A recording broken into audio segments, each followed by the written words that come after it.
Mary Jane? Yes, thank you. I was, looking at the pyramid, the very top of the pyramid underneath the transcendence. What is that? Is that Yeah, meeting your potential? Yeah. Yeah, seeking fulfillment of personal potential. And to me, I equate that with success, but I don't know if that's what it's supposed to be. Because meeting our potential, does that mean we're going to be the most successful, like in our career and friendships and all that kind of thing? Or do you think it means something else, that personal potential? Because I'll just to tell you, for me, as I heal, the drive to feel I need to do certain things, and I'm just more comfortable in my own skin to be able to be just within myself versus worrying about if I'm meeting other people's expectations and such. So I'm just wondering if that transcendence is just being at peace with yourself, or is that more that I don't know, does that mean you're basically at peace with yourself, that self transcendence? Well, she, okay, the author Angela Huebner, she talks about, when your system is healed and you have your needs met, then you are ready for self-actualization. That's what she says, achieving your full potential. Going beyond the healing. When you have all those physiological safety, belonging, esteem, all those needs met, then you're free to go there. But the problem is, how can you achieve your full potential when we ask people, what do you want? And no one knows. Like, I know what I don't want. I don't know what I want. They're not very clear on what they want. Right. And do things change as you heal? Things Yeah, that it seem like changed. important at one time. In this chapter, it says it takes a little bit of prodding. It takes a few, it is a skilled approach to draw that out. How to draw. How do you fulfill your full potential? How do you fulfill? How do you get there? How do you fulfill your potential? How? And she's going to talk about a few exercises, like a visualization exercises and all that. Yeah. So, Christina? I wonder how many people get there. I think few of us do. And maybe there are glimmers. Yeah. Glimmers, of peak experiences, little bits of hits of it. And then it passes, kind of like the prisoner getting trapped again. The bliss doesn't stay forever. The flow isn't forever. You get trapped again in domestication. I like that word, domestication. I think it comes from Toltec wisdom, the Ruiz books. We are trapped by domestication. And then it's hard to go deep habit. inside. Yeah. Go ahead. I'm out. Yeah, thank you. Christina? Well, one thing I realized about myself is that I so much enjoy being by myself. And I feel I get energized and I'm grounded way much better when I'm with the company of myself and not in connection with others. And it made me think for quite a while, is there a part in me that causes me to be wanting to be with myself and not pursuing a connection with others? Because for me, connection with others, oftentimes it's an effort more so than it's an enjoyment thing that I do spontaneously. So yes, I do enjoy the company of myself. And sometimes it's at the expense of connecting to others. Yeah. I just wanted to say that. Okay. Uh, but so, Christina, it is a very personal thing, isn't it? So it's about looking inside. Is there a part of you that wants you to connect with others, and is there another part that doesn't? Or do you feel aligned and in harmony with your decision not to connect with others? If you feel absolutely amazing, great, and you know, it's not an issue. You know, maybe you're an introvert, and that's who you are, and that's amazing. But if there's an issue, if there's a part that says you should connect more, then that's like that. Then there is a polarization, and IFS deals with polarizations. Mm-hmm.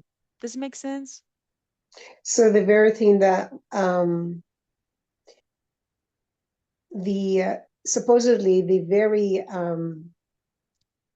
fact that one likes to be by himself or herself is not necessarily always by function of maturity, yeah, or of self actualization, but rather by function of a part that exists there.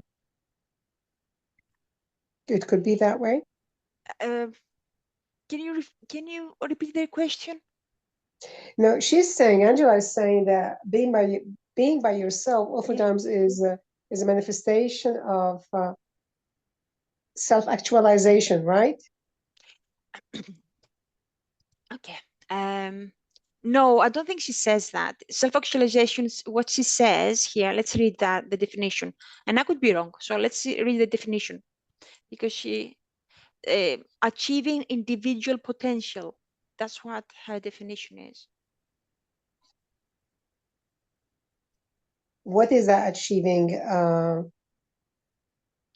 individual potential? Okay. I understood it when I read it as really, and especially when she's referring to the Maslow pyramid, I think he refers to complete self-actualization and reaching a point of being completely fulfilled and reconciled with who you are supposed to be. Yeah. Yeah. Maslow's characteristics of self-actualized people can inspire us to think about how we want to live outside the confines of our prison. For example, can you imagine not being deterred by ambiguity and uncertainty? Can you imagine accepting yourself and all of your parts with compassion? Can you imagine living life as a journey rather than a destination, a process rather than an outcome? Can you imagine being so comfortable with who you are, even your imperfections, that you can let others be who they are? Can you imagine feeling energized by growth, by learning? Can you imagine feeling like your life has purpose and meaning? Can you imagine not getting upset by the little things? Can you imagine being grateful for what you do have and less focused on what you lack? That's actualization. Mm-hmm. Okay. He says, do these examples help you think about what you want? But she has a client here. An example from a client, Marty, is illustrative. When we got to the parole phase of our work, I asked her what she wanted now. She replied, I want to lose 20 pounds. Before you say what's weight got to do with full potential living, stay with me. She says, I asked Marty to describe why losing weight was important. Because she wanted to be healthy. And I'm sorry, I know, Mary Jane, you put your hand up. But sorry, we're staying a little bit longer. And no worries. Actually, I put it down because this is starting to answer my question as you read Yeah. through this. Good. She admitted part of her desire to lose weight was vanity. But she also then she found there are some fears. She fears getting older and losing mobility.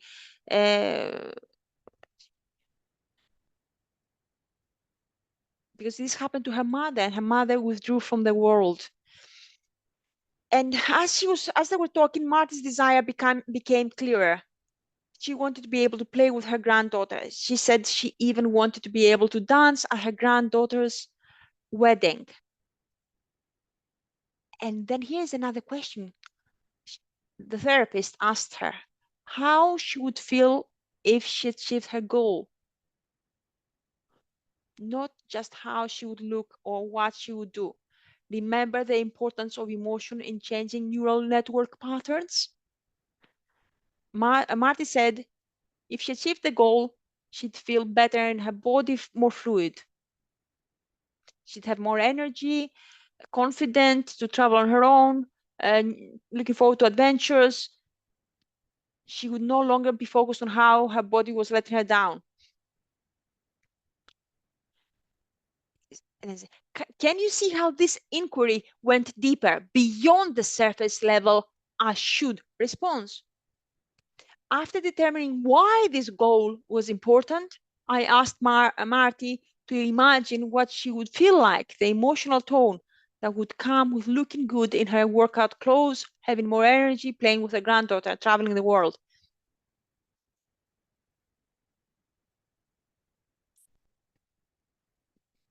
And she even went even further deeper, okay? And if you felt this way, what would your impulse be? She said she would jump out of bed and look forward to each and every day, free from the confines of our of our cell. We can begin a deeper exploration of what our heart rather than our head desires. There's a lot of emphasis on the heart.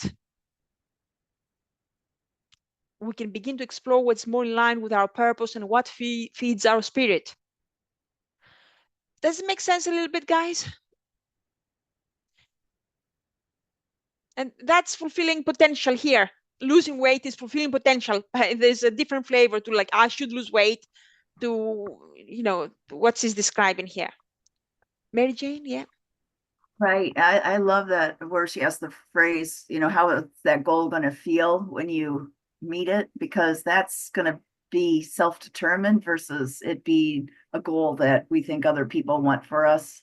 But Yeah, this is yeah, really zeroing on why that goal is so good for us. So I like yes. that. It's an internal motivation rather than external. Mm-hmm. You know, it's coming from within. And she really went deep into the motivation and reasons and building up the new reality.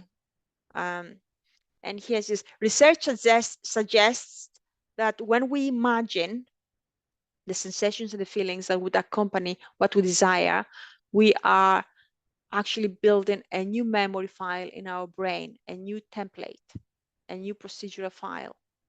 It's a combination of the image and, more importantly, the emotion that comes with the image that rewires the new template. In fact, brain imaging scans reveal that vivid imagining using all 5 senses truly does change the neural networks in our brain.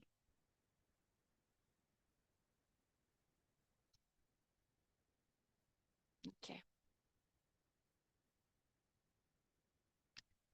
So this is so important, and we will move on to see, you know, why that's so important. I love the exercise. Guys, I'm gonna pause the recording for a moment, and we will return to that. Okay. We are back to the recorded portion, and here Angela, she's talking about the power of visualization and tells you exactly how to visualize, which is quite amazing.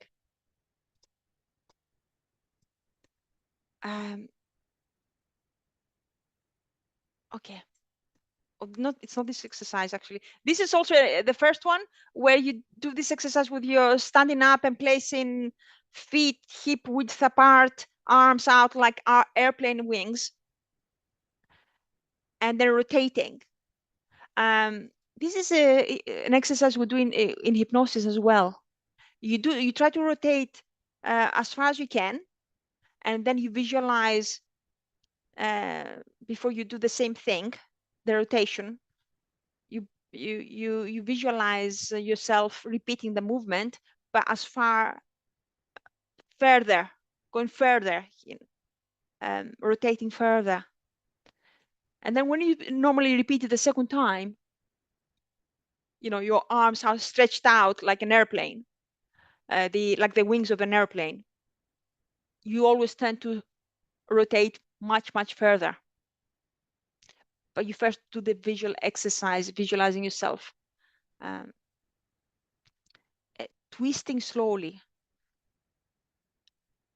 and further.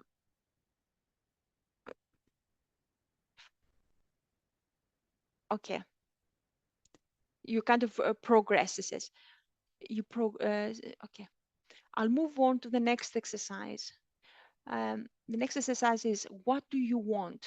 Name what you want. For example, I want to be 20 pounds lighter. I want to have a successful career. I want to be in a loving relationship. Visualize or run a mental movie of what it would look like if you had what you wanted. Select one scene or image from the movie that captures the whole experience. And I love this because, okay, you can imagine yourself something that you really want, your goal, okay? And then make it a movie, and then make it a still image, and that image becomes like your bookmark, okay? Like it's you can anchor this whole thing, experience, goal, onto this image. And I've not seen it anywhere else. This is something we do in hypnosis for sure.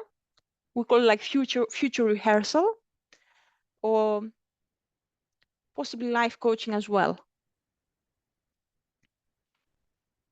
And imagine, this says, what emotions you would be feeling if you got the scene. Calm, excited, passionate, creative, happy. What sensations do you notice in your body when you have the emotion attached to the scene? Open, fluid, peaceful, relaxed.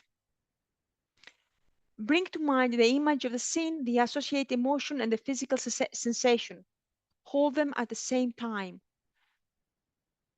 While holding these three, cross your arms in front of you and slowly and rhythmically tap or pat. You do your the butterfly hug, and the tapping about 8 to 12 times.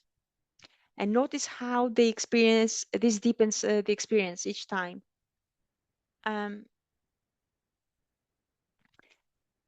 I am curious, what do you think about tapping? Do you have any experience? Do you think it deepens the exercise? Yeah, Mary Jane? Well, that kind of reminds me of EMDR, positive installations, they call it. So Yeah. like the butterfly hug, that tapping on either side would be bilateral stimulation. Yeah. And yeah, and then somehow that solidifies it more in the brain, I think, with that bilateral stimulation, possibly. Yes. Now, yeah, bilateral, do you know why bilateral stimulation is helpful? I don't know the science behind it exactly. Do you? I do have a kind of suspicion, or from what I've read, I do have something. I'll tell you in a minute. Christina? Okay. I have experienced a situation where I really was able to visualize a state that I wanted to be in, and I tried to imagine how does it feel if I'm in that desired state that I'm wishing for and hoping for, and it really felt like I'm living in that state in real time.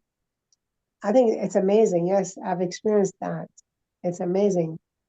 Even though it's not the wishful plan that you're hoping for your life is not happening, but you can feel somehow, you can put yourself in that state of mind and consciousness that it is happening.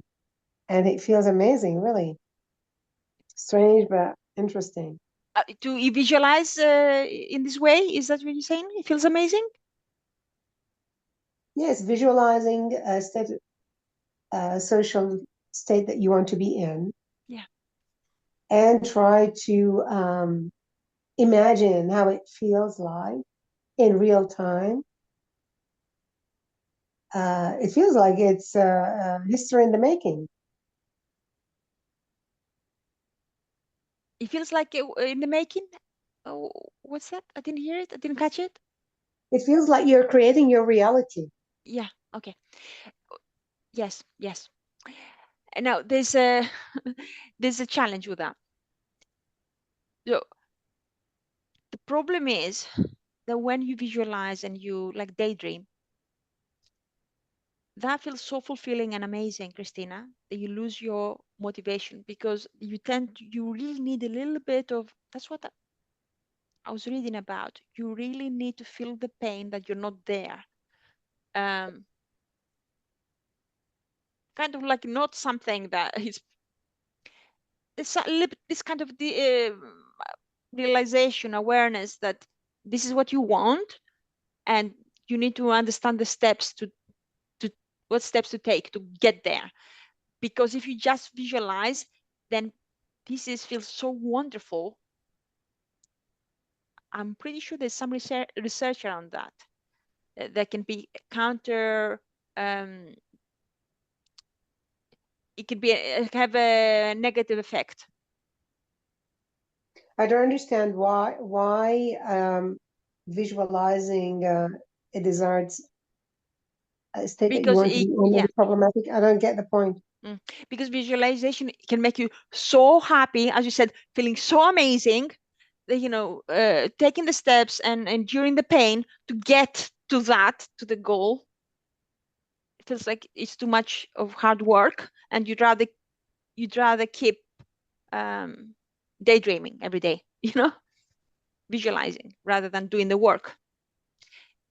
So now it's just But isn't that what she's suggesting? now. Yes, but I'm like coming up with this now that this is not enough. I'm coming up with it, like, I'm thinking it's okay to visualize. I love it. But you also need to do the map your parts, the parts that would help you get there. But isn't that one of the steps of IFS, which is basically the self-comforting the parts and telling them that I'm here for you and things will be fine if you rely on me because you can do it. Isn't that one? This feels a bit like a goal setting exercise. So how I see that, okay, in IFS, when you engage, when you connect with a protector, say a protector is there's social anxiety, and then you ask a hypothetical, after you get to know it, you ask a hypothetical question. Okay, you don't like to be anxious, you don't like this job, what would you like to be doing instead? I would like to be relaxed, confident. Brilliant. Okay, let's build that.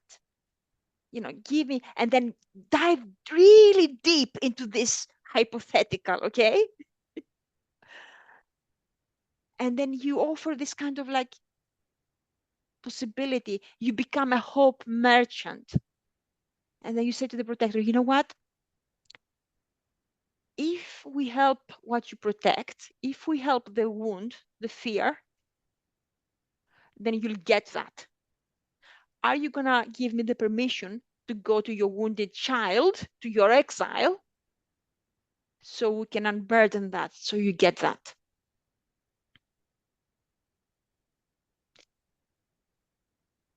And I think it's useful to stay with this alternative job, role, and you act as a hope merchant. But this is not. This is about having a goal, like what she says. What is your goal?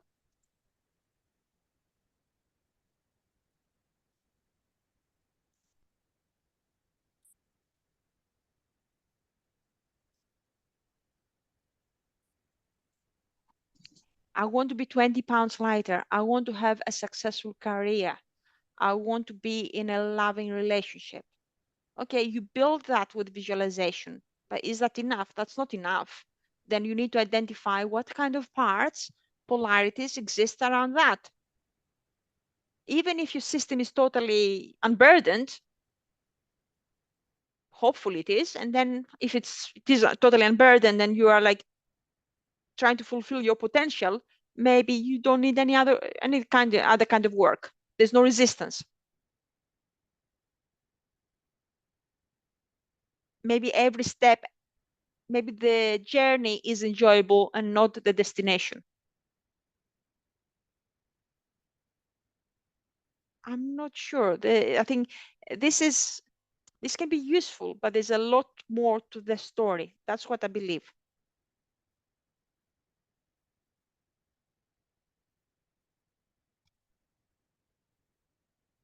What do you think, Christina? You know?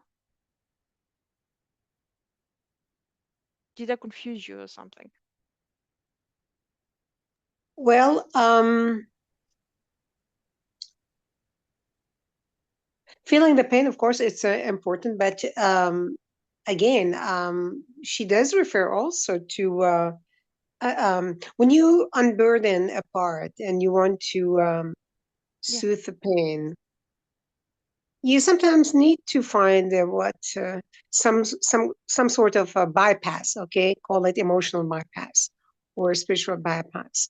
I think Yeah. I would say it's a important for those who have been suffering a lot, that haven't experienced lots of moments of joy in their lives, and or self-actualization, and coming up with this method, with this step that she suggests.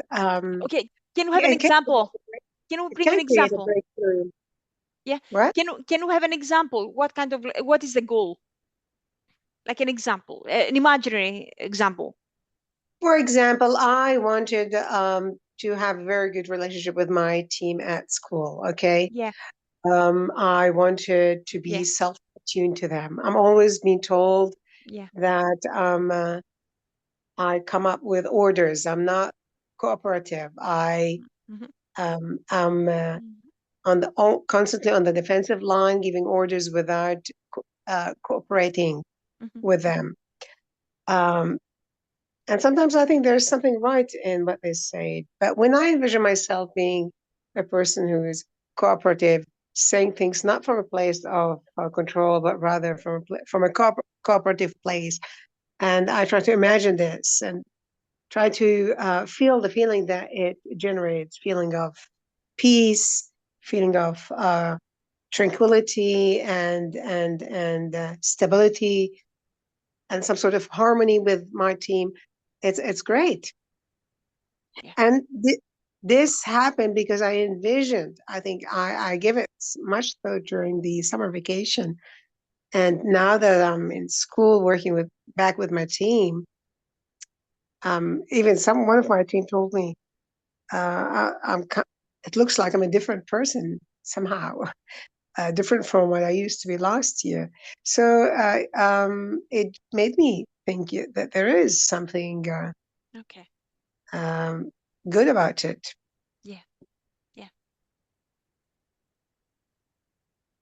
Yeah. That Does that make sense to yes. you? So, instead of like so there's a part that feels defensive, and then you say, hey, look, there's another option. What about if we were from self, if we're connecting and with the colleagues from a place of self rather than being defensive? Now with IFS, you would work with the fear of that defensive part, with a wounded child. So there's no need to be the part doesn't need to be defensive anymore. After the unburdening, the part, it's very organic. With this, I get it. It can happen. But you see, you can unburden the part by visualizing the antithesis Mm, I think you can of, create. of that It's not part. easy. No, Isn't no. that what? Mm, Yeah, maybe. Maybe you can give it a little bit. I don't think I don't think you can unburden it, even though sometimes you can get like a spontaneous unburdening. That's what they say. But most likely is you give the part another perspective. Hey, there's you with this perspective. Maybe there's another part. Do you see the other part? The other part has got a different perspective. So, and I have an example. I have a personal thing with my son. I didn't have a great relationship. I have a lot of demands from him because that's how I was brought up with my Greek culture. Um, and then I realized that in the UK things are different. It's more, let's try to resonate with the child. Let's be permissive, you know. Let's be really kind. And if the child doesn't want to study, it's okay. It's not the end of the world. So I did get a different perspective. And the Buddhist way is love in everything. I went and learned on like an intellectual level. I learned that, love is important. When And you said yeah, when you said that you had a different perspective, does that mean that you mm, you changed the thought patterns related I to changed. the Yeah, I changed. I was not so and, reactive. and the feeling changed as a result of changing these thought patterns, My right? relationship changed. My And relationship the feeling, changed a lot. the feeling toward your. Yeah, my son. Yeah, my relationship changed. It became like amazing. And For me, it's a visualization. yes, I mean, visualizing a different way, trusting the experts. They were experts in the psychologists who were working with this kind of system. It's called NVR, non-violent communication. I trusted that, and my own parts are not healed because my behavior changed. That takes a lot of work. one amazing thing that I took from that book, and that is the theme of wiring and firing neurons in the mind structure. When having new thoughts, when building new thoughts, that results in building new memory. New neurons are wired. No, I mean, and neurons are fired, and as a result, memories are wired. Yeah. And this, in and of itself, I think she does refer that toward the end of the book, or I think toward the first 2 or 3 chapters, chapter 3, I think. Firing and wiring of neurons does create memory, and memory triggers events in our lives, Yeah. Yes. and It's triggers also yeah. behavioral patterns. Yes. Yes. Okay. Hence, Um, visualization is very yeah. important. Yeah. I don't know how far it can help. I don't think it can help in generally, okay, because I don't know, we're all individuals, but generally it can only go so far.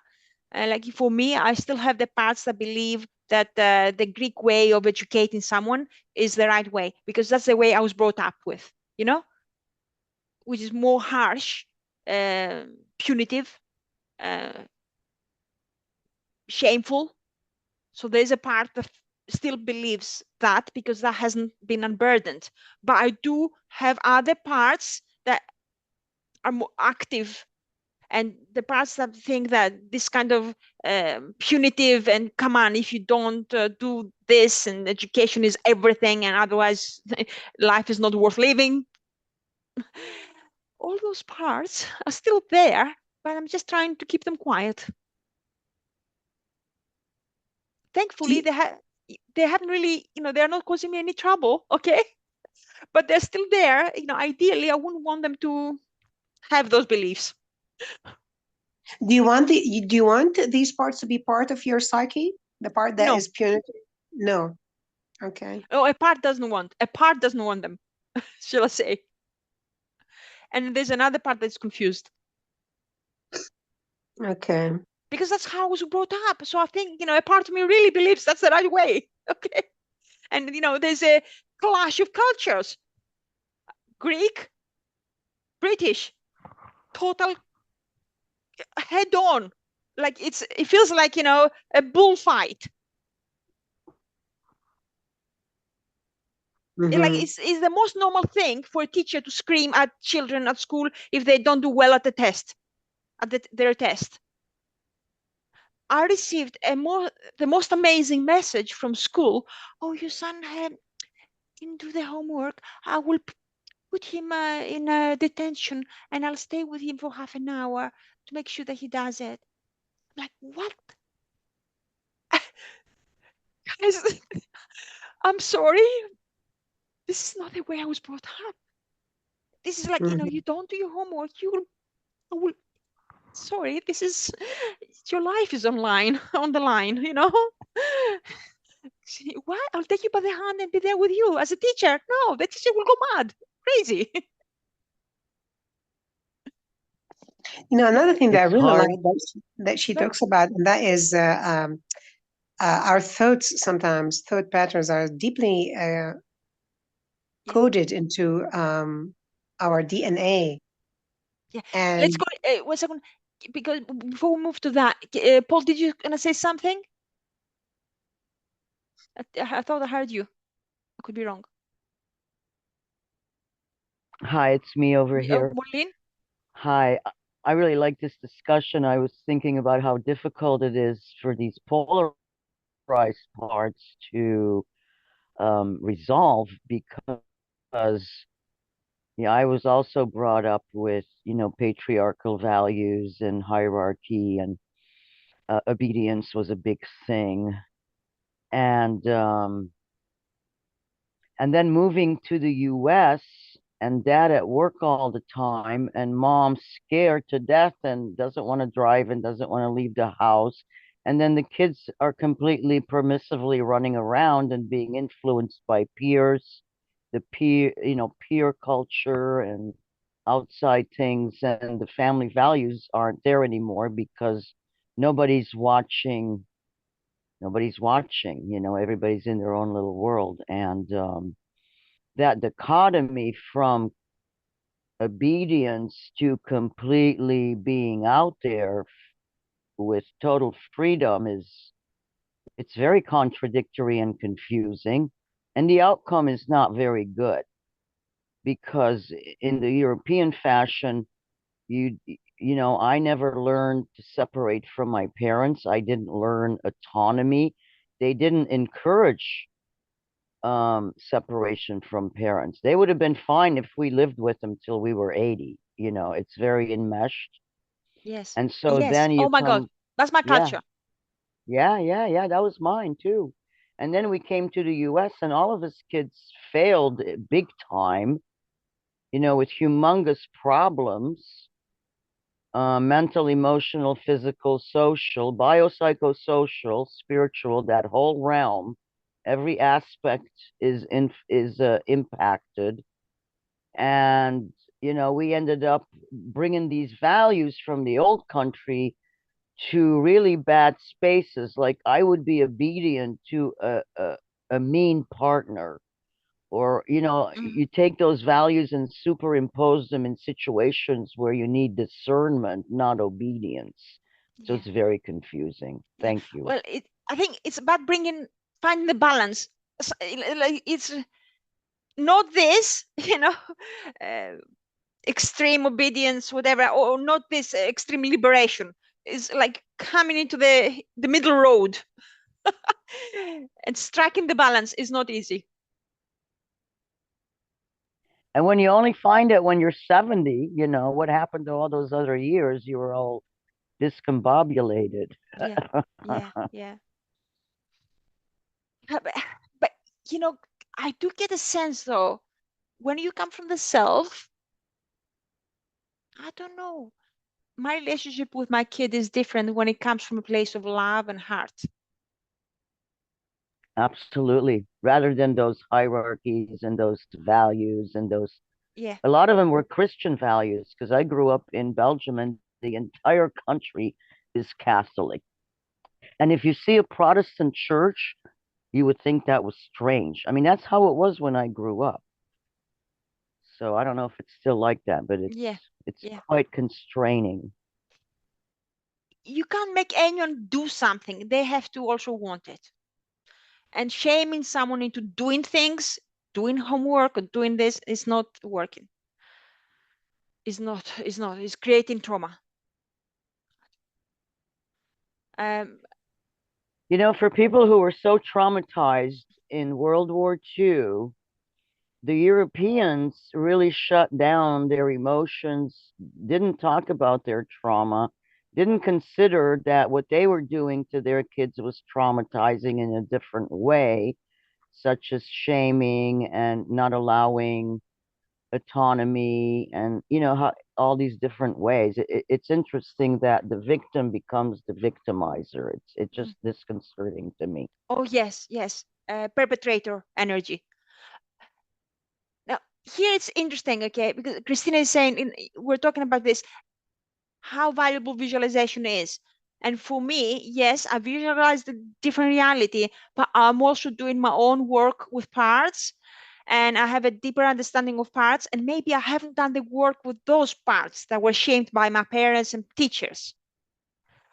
But because of all the other work I'm doing on my system, my whole system is changing.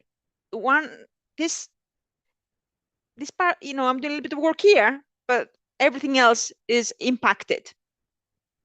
That's what I think. Because it's not enough just to know it or visualize it. It can take you only so far. So the parts of you, say, Christina, whatever, that feel defensive, now you have an understanding that it would be nice not to be defensive, to try to attune with that to others' energy. But again, those parts they're still there. And you may want to tell them, stop it, shut up. So they've been criticized, pushed down, hide them. I think the parts are there, and she doesn't refer to that, Angelina, in the first chapters, because there's memory behind them, and the memory is encoded deep into our DNA. I think she does. I have it marked somewhere here in my Kindle. And to be able to what's the word? Transform that memory. Visualization is a good suggestion and beneficial one. Yeah. That's what I used with hypnosis, but I do find it it doesn't go deep enough. It can help with some things. It can help with some things that are not very traumatic. I do find that visualizations might be for a few things, but if there's a lot of trauma there, it cannot do it.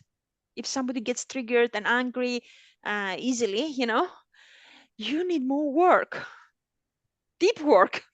Visualization exercise, visualization. If it was like that, everyone would be doing visualization exercises and to deal with their emotions. And I still believe it is useful either together with the exile work or protector work or whatever.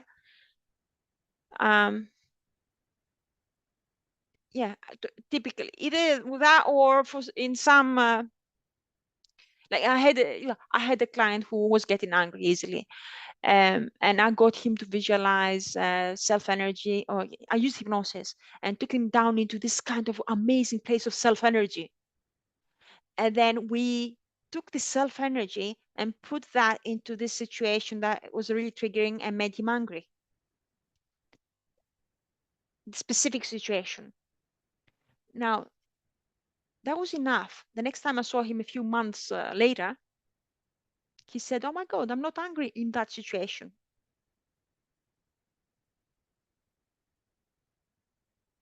But I don't think we didn't do any kind of like trauma work, regression. We call it regression in hypnosis. So I'm guessing that there, maybe maybe there wasn't a lot of trauma. I don't know. Just visualizing the situation, the triggering situation in a different way was enough. But it's not going to be like that for every case. And maybe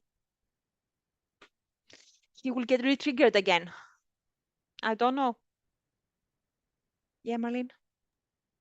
This reminds me of a saying in Al-Anon. I just forgot it. Oh my God, my brain is dead. I'm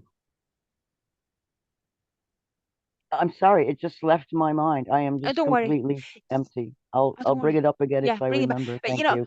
one little thing. Okay, we have in hypnosis we anchor the state of the state of self. Okay, maybe we have like a pinch your thumb and finger together, and you know this kind of state is amazing. We can we can take someone into such deep state of relaxation, confidence, whatever you want, and then anchor it with something, a movement. You know, like in the sports field, they do that. You know, when you grab your racket, you feel a surge of confidence. So it can work there. I'm not sure. Visualization is almost like a preparation to anticipate a situation that keeps reoccurring and visualizing how I'm going to respond rather than react, which requires a pause, you know, and if it's the habituated response or that habituated reaction that comes so fast because it's been rehearsed over and over. And so I find that, especially in relationships, there can be like a circle where one person says something, then there's a predicted reaction, then the other person reacts. And then you have parts to parts, and self is gone in both parties, which makes it more difficult to de-escalate. So that's kind of interesting. So here, Marlene, you know, say somebody is very nervous, they have a tournament, they'll play tennis, and they're nervous. Is visualization enough? It can definitely, you know, she says in her book, it can even increase muscle mass, 22% muscle mass. That's amazing. I think being extremely nervous before something like that, I would have to do some push-ups or something physical to get rid of that energy. They would warm up. Okay, I get it. Okay.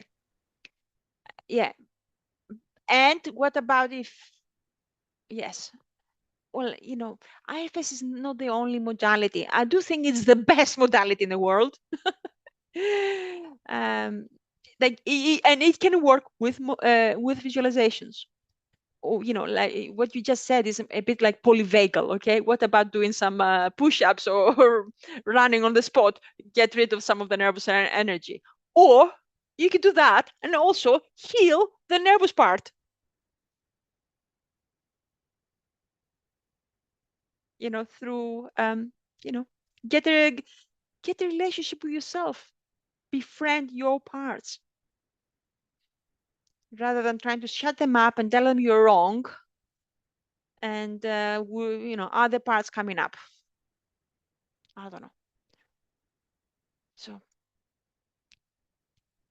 anything else? I don't know. Christina, is all?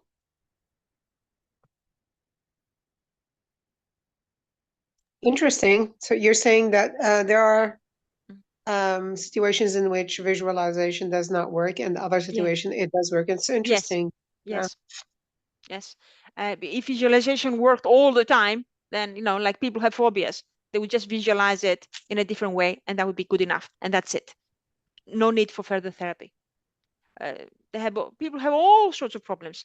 If they would just be, if visualization was the cure, no one would be on anti-anxiety medication and things like that. It works maybe for some light things or preparation, as Marlene said. And what happens with the other parts? I'm curious with that. What happens with the other, okay, you visualize what you want. What happens with that thing that you don't want? Do you shut it, does it get shut down, criticized, victimized further? You try to hide it away, like, bury it, bury my fear, bury my anxiety. Wow, that's not going to be good for your system. Yeah, well, No, your stuff gets bigger. It grows in the dark. Yeah. Yeah, did you say? I have a friend who runs that I follow on Facebook, and she said one way to deal with fear and anxiety is to imagine the worst case scenario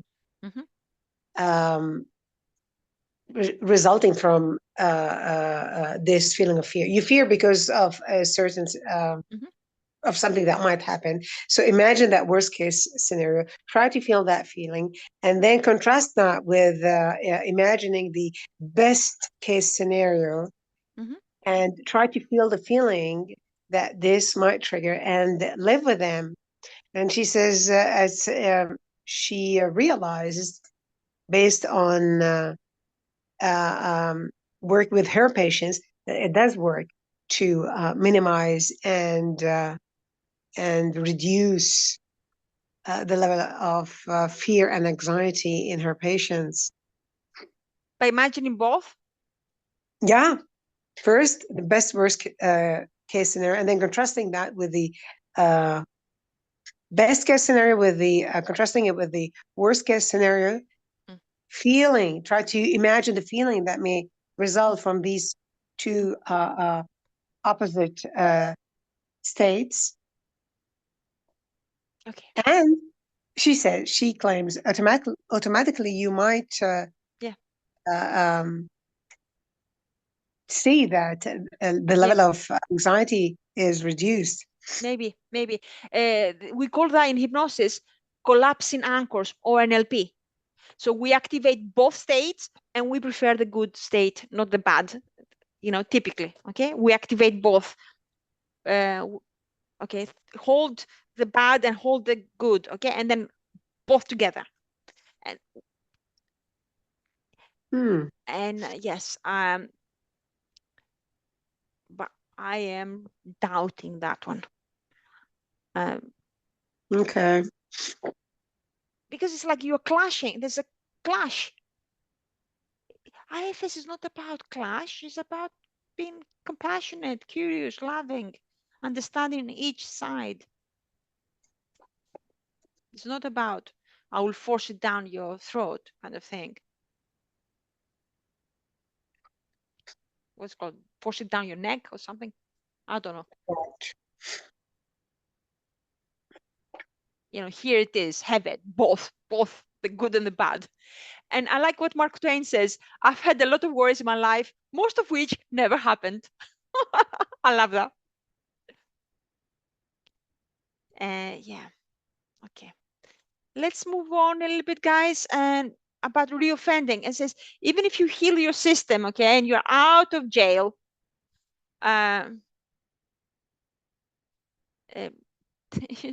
there's bad news. We will get incarcerated once again. I promise. It's inevitable.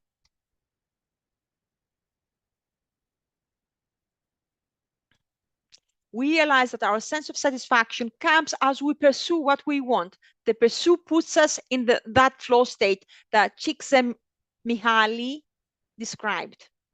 So it's about pursuing. Oh my God. So you may have to break out of other patterns of behavior that are now no longer serving you. Think of a snake shedding its skin. You have to break out again to continue growing. You have to go through it again, seeing it from a new angle, learning a new lesson. It forces you to stop, reflect, and grow. Oh, here she mentions a great example, and the last one, I think, before we end our session. She was reading a story about a guy, like on YouTube, telling you what to do if you fall through freezing into the freezing if you fall through the ice on a frozen pond, your body will go into like kind of shock, freeze. It's a shock, okay? But it says you have to wait this out. Do not do anything when you fall through the ice on a frozen pond. Wait for the sensation to pass. You won't be able to breathe, so wait until you start breathing again. Only then can you get on with the business of recruiting yourself, rescuing yourself. And the key to rescuing is you kick your feet, and that kicking builds momentum, raises your whole body to the surface. Then you can crawl and stand. Calm. No, don't do anything when you can't breathe. Catch your breath. Kick, crawl, and stand.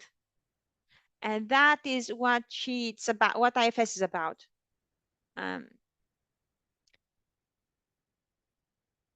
That's beautiful. Instead of revving up and doing something, having the urge to, I have to do something because I'm disturbed. Yes, it's about slowing down, slowing down, slowing down. What was it? What's this? So slow down, calm, kick, crawl, stand. The rules for a jailbreak. And we are all going to find ourselves back in the icy water of the dusty jail cell from time to time. I said my clients hate when I tell them that. But it's the clients want a guarantee. And they are disappointed when she drops the little truth bomb about recidivism rates. You will go back to jail, don't worry. The only thing I can guarantee with absolute certainty is that something will trap you again. I have no idea what the trap will be. Only know that it will be. Yes, Marlene?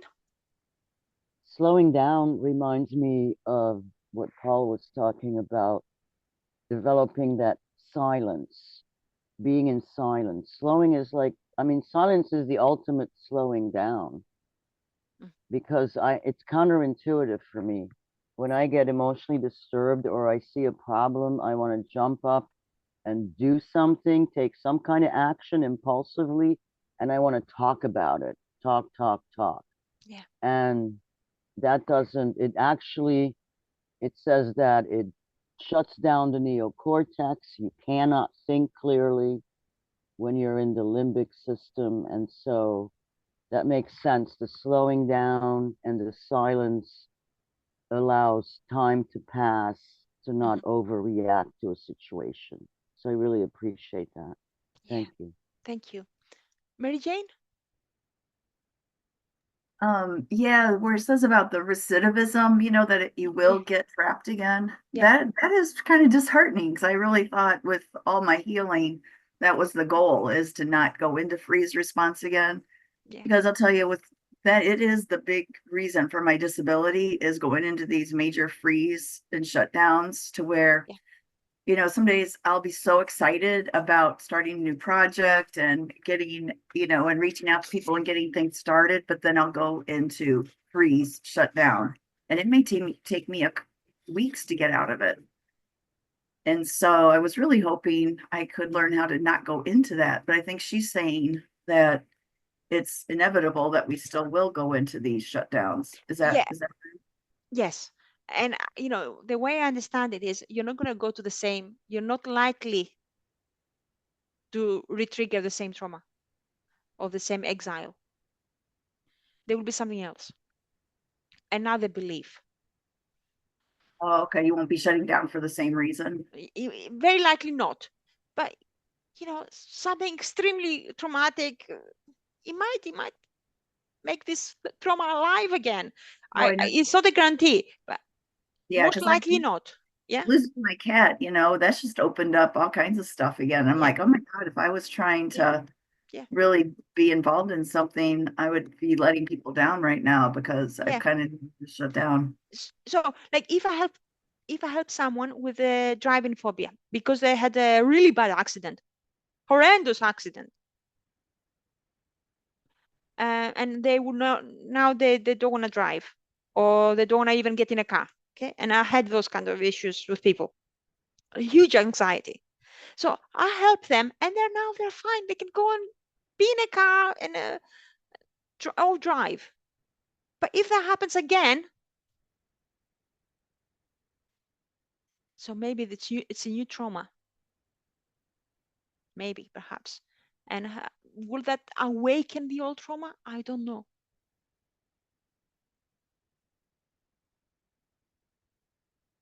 If you get, because it says life, like, daylight follows the darkness, darkness follows the daylight, spring follows winter. All of us need to remember that change is inevitable, and we alone hold the key to our healing.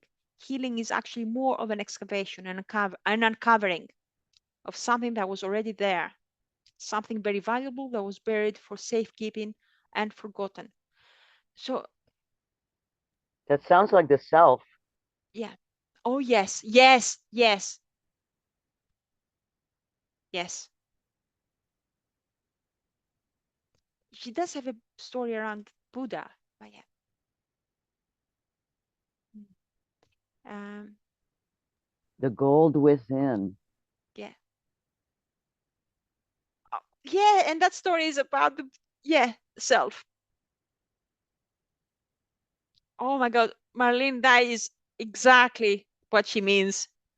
So I'm gonna probably read quickly, like read through this story. It's a story about the largest solid golden Buddha statue ever discovered. The statue itself is 10.5 feet tall, weighing more than 2 tons. And when a war broke out in Thailand, monks attempted to save the statue by hiding it under layers of clay. So no one was taking an interest in that statue because it was clay. The advancing soldiers were not interested. They walked right by it. The disguise worked. But the soldiers killed all the monks, leaving no one to recognize the treasure buried beneath the mud. And the gold lay there dormant for centuries. In 1957, the statue was relocated to a new location. When the crane lifted, the clay around it began to crack. A monk, concerned about the crack in the giant Buddha, examined the damage with a flashlight. Light hit the gold below and bounced back out. Bit by bit, the mud, the barrier to the statue's true brilliance, was chipped away. The Buddha in all its glory was revealed.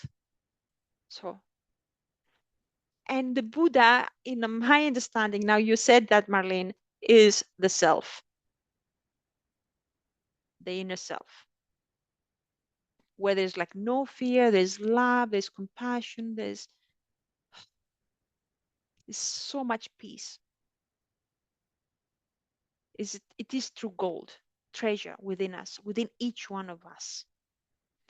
And we may want to stop this behavior or have this goal, whatever, but when you do it from a place of connection from self, this is it's a transcendence, it's a transcendent experience. And guys, that's the end of the book. I do want to mention something else, okay, before we completely, we stop the recording. Chapter 4, we were talking about gratitude and meditation. So after discussing this with other people, what I understand, and the exercise we did today as well. The author does a meditation mindfulness technique every day to connect her with the energy of the self. She does some breathing exercises from her heart. And then she does a gratitude exercise. And I think it's important to, if we do that kind of a daily exercise, it's important, if we can, to practice gratitude from the heart, from self, and notice if gratitude is a part or it's coming from the heart, it's self-led. If we want to do something like on a daily basis, one of those beautiful mindfulness, there's so many mindfulness exercises, So if we do one of those, notice, is this a part that is doing it? So if it's a part, it's likely there's some kind of resistance, conflict. What do you notice? Why do you do that? Where is it coming from? So get curious. So does that make sense a little bit, guys? Yes, it's beautiful. Great. So we'll end here unless anyone else has anything else to say. We'll finish with this book and move on to another. We're okay with that? Good. All right, good. And I will stop recording.